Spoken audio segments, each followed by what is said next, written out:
If you're looking to buy a new home, I want to just guide you a little bit and focus on things that you may not be thinking about.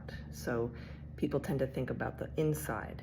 I want you to think about the outside. I want you to think about the property, the yard. What is in there? What do you not know about? What should you be asking about?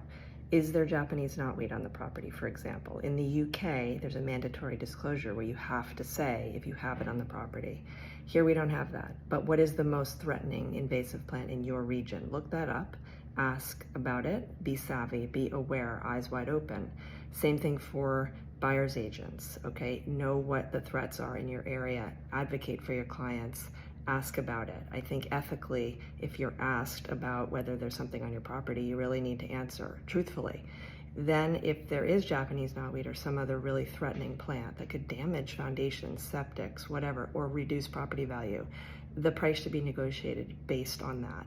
And that's the way it should be. Nobody should walk into a property unknowingly with a ton of invasive plants on it that they didn't know about, that they weren't planning on having to deal with, and then spend sometimes years and thousands of dollars to deal with this. It's just unfair, and that's not the way it should go.